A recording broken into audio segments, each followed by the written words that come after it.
ఏకాదశులలో అత్యుత్తమమైనది, ఉత్తమమైనది మోక్షద ఏకాదశి. ఈరోజు విష్ణుమూర్తి, లక్ష్మీదేవిల ఆరాధనకు అంకితం. బ్రహ్మాండ పురాణం ప్రకారం మోక్షద ఏకాదశి నాడు ఉపవాసం ఉంటే ఇంట్లో సుఖ సంతోషాలు, సౌభాగ్యాలు, శాంతి నెలకొంటాయి.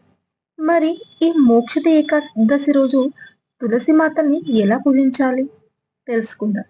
Welcome to అమ్మమ్మస్ kitchen. ప్రతి సంవత్సరం మార్గశిర మాసంలోని శుక్లపక్ష ఏకాదశి తిథిని మోక్షద ఏకాదశిగా పిలుస్తారు. ఈ రోజున ఉపవాసం ఉండి తులసి మొక్కను విష్ణుతో పాటు పూజిస్తారు. దీనితో పాటు ఏకాదశి వ్రతాన్ని కూడా పాటిస్తారు. తులసి మొక్కను పూజిస్తే విష్ణువు త్వరగా ప్రసన్నుడవుతాడని, అతని అనుగ్రహం లభిస్తుందని నమ్మకం. హిందూ మత విశ్వాసాల ప్రకారం సంపదకు దేవత అయిన లక్ష్మీదేవి తులసి మొక్కలో నివసిస్తుంది. అటువంటి పరిస్థితిలో ఏకాదశి రోజున తులసి మొక్కను పూజిస్తే విష్ణు, లక్ష్మీదేవులు ప్రసన్నమవుతారు. మోక్షద ఏకాదశి రోజున తులసి మొక్కను పూజించడం ద్వారా కోరిన కోరికలు నెరవేరుతాయని మత విశ్వాసం. అలాగే ఇంట్లో ఆనందం, శ్రేయస్సు నివసిస్తుంది. ఏకాదశి తిథి రోజున తులసిని పూజించడమే కాదు, తులసికి సంబంధించిన కొన్ని పరిహారాలు కూడా చేస్తారు. ఈ చర్యలను అనుసరించడం వలన డబ్బుకు సంబంధించిన ప్రతి సమస్య తొలగిపోతుంది. అంతేకాదు, శ్రీ మహావిష్ణువు అనుగ్రహాన్ని పొందాలనుకుంటే మోక్షద ఏకాదశి నాడు తులసికి సంబంధించిన కొన్ని పరిహారాలను తప్పకుండా చేయాల్సి ఉంటుంది.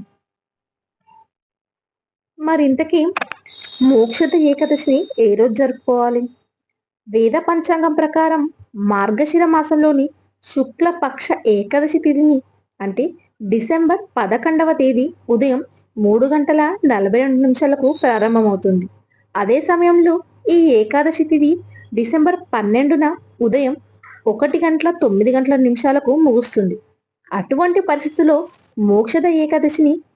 మోక్షద ఏకాదశి ఉపవాసం డిసెంబర్ 11న ఆచరించాల్సి ఉంటుంది. మరి ఈ మోక్షద ఏకాదశి రోజున పాటించాల్సిన నివారణలు, నియమాలేంటి తెలుసుకుందాం. శ్రీ మహావిష్ణువును ప్రసన్నం చేసుకొని ఆయన అనుగ్రహాన్ని పొందాలనుకుంటే మోక్షద ఏకాదశి రోజున తులసి జపమాలతో విష్ణువు నామాలను జపించండి. ఇలా చేయడం వలన జీవితంలోని అన్ని రకాల దుఃఖాలు, అడ్డంకులు తొలగిపోతాయని, అదృష్టం లభిస్తుందని నమ్మకం. ఆర్థిక ఇబ్బందులతో బాధపడుతూ వాటి నుంచి బయటపడాలని కోరుకుంటే మోక్షద ఏకాదశి రోజున తులసి మొక్కకు నీరు సమర్పించండి, లేదా తులసికి పచ్చి ఆవు పాలతో అర్ఘ్యం సమర్పించండి. దీని తర్వాత తులసి చుట్టూ 7 సార్లు ప్రదక్షిణ చేయండి. ఈ పరిహారాన్ని చేయడం వలన డబ్బుకు సంబంధించిన అన్ని సమస్యలు తొలగిపోతాయని హిందువుల విశ్వాసం. మోక్షద ఏకాదశి రోజున విష్ణువుని ప్రసన్నం చేసుకునేందుకు బియ్యంతో చేసిన పాయసాన్ని నైవేద్యంగా సమర్పించండి. ఇలా పాయసాన్ని నైవేద్యంగా సమర్పించే సమయంలో దానిలో కొన్ని తులసి దళాలను చేర్చండి. ఈ పరిహారం చేయడం వలన విష్ణువు అనుగ్రహం లభిస్తుందని, కోరిన కోరికలు తీరుతాయని నమ్మకం. ఆర్థిక ఇబ్బందులు పడుతుంటే, ధన సమస్యలు దూరం కావాలంటే మోక్షద ఏకాదశి రోజున చెరుకు రసంతో తులసి ఆకులు వేసి విష్ణువుకి అభిషేకం చేయండి. ఈ పరిహారాన్ని చేయడం వలన ఆర్థిక కష్టాలు తొలగిపోయి సంతోషం కలుగుతుందని, అదృష్టం సొంతం అవుతుందని నమ్మకం. మోక్షద ఉపవాస వ్రత కథ తెలుసుకుందాం. పురాణాల ప్రకారం గోకుల అనే రాజ్యంలో వైఖానస అనే మహారాజు ఉండేవాడు. ఆయన రాజ్యంలో అన్ని వేదాలకు చెందిన జ్ఞానులు నివసించేవారు. ఒకరోజు ఆ రాజు కలలో తన తండ్రి కనిపించి నరకంలో తాను ఎన్నో బాధలు అనుభవిస్తున్నానని, తనను నరకం నుంచి బయటపడేయమని ప్రార్థిస్తున్నానని చెబుతాడు. కళ చెదిరిపోయాక రాజు చాలా కలత చెందాడు. కారణాన్ని తెలుసుకోవటానికి, దాన్ని పరిష్కరించటానికి పండితులందరినీ పిలిపించి ఈ కళ గురించి చెప్తాడు. కానీ దీనికి పరిష్కారం ఎవరికీ అర్థం కాకపోవడంతో గతం, భవిష్యత్, వర్తమానం అన్నీ చూడగల పర్వతముని ఆశ్రమానికి వెళ్ళమని రాజుకు సూచిస్తారు.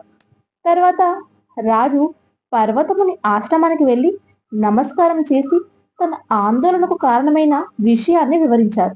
పర్వతముని ధ్యానం ద్వారా రాజు తండ్రి చేసిన పాపకార్యాలను తెలుసుకొని మోక్షద ఏకాదశి నాడు ఉపవాసం ఉండమని కోరాడు. అన్ని మాసాలలో ఉత్తమమైన మాసం మార్గశిర మాసం అని, ఆ రోజు ఉపవాసం చేస్తే మీ తండ్రి పాపాలన్నీ తొలగిపోయి నరకం నుంచి బయటపడతారని చెబుతాడు. ముని మాట ప్రకారం రాజు తన కుటుంబంతో కలిసి మోక్షద ఏకాదశి నాడు ఉపవాసం చేశారు. దాని ద్వారా పొందిన పుణ్యాన్ని తన తండ్రికి అప్పగించి నరకం నుంచి విముక్తి కలిగించమని దేవుడిని ప్రార్థిస్తాడు. తండ్రి సంతోషించి రాజుకి ఎన్నో ఆశీస్సులు అందించాడు. అప్పటి నుంచి మానవాళికి కూడా తమ కుటుంబీకులు తాము చేసిన పాపాలన్నీ తొలగిపోయి పుణ్య ఫలితం దక్కేందుకు మోక్షద ఏకాదశి నాడు కఠిన ఉపవాస దీక్షలు చేస్తూ ఉంటారు. సర్వేజన సుఖినో భవంతు.